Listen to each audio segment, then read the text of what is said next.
こんにちは，我是 Servin， 我是住在日本的马来西亚人。今天要教大家做这道菜是不用油炸，也能炸出香脆可口的日式炸鸡。如果你想知道怎么做，请记得收看完我的频道哦。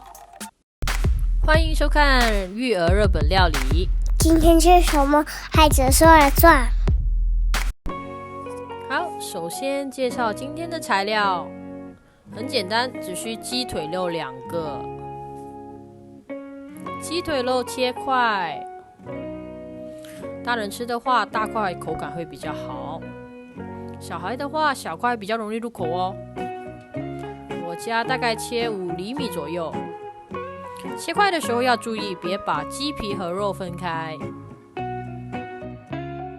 切块后加调味料，加少许盐，酱油1大勺，料理酒1小茶匙，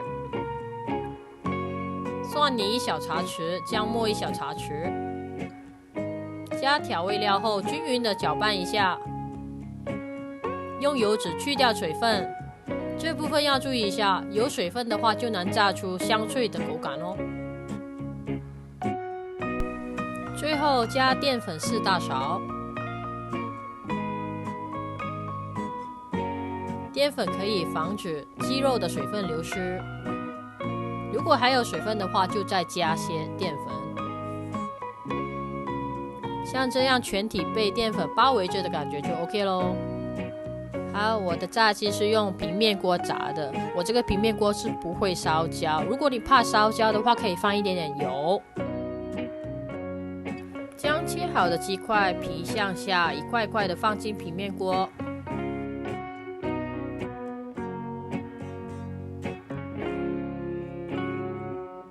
盖上盖后，才开小火蒸10分钟。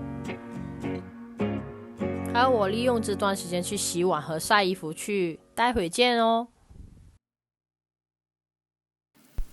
10分钟后开盖，鸡肉翻过来，用小火再煎4到5分钟。鸡皮已经变深色了，其实已经可以吃了。只是鸡肉的每个面都还没煎得均匀，所以还需要一点时间。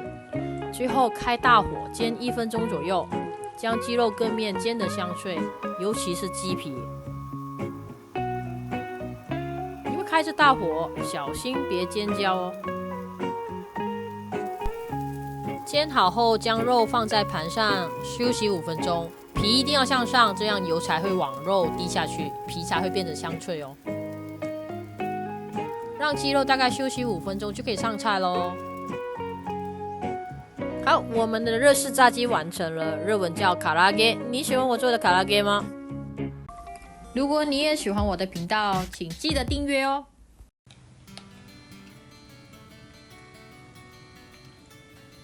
食べていいやろ？阿伦哦，你没有吃到？哦，听到皮的声音了。听到皮的声音。上午上班，下班后要接孩子，做家务、做晚饭、陪读、陪学习，每个过程都不容易。看见孩子吃得开心，是我感到幸福的时间。如果你也喜欢我的频道，请记得订阅、按赞，还有打开小铃铛，别忘了分享给朋友哦。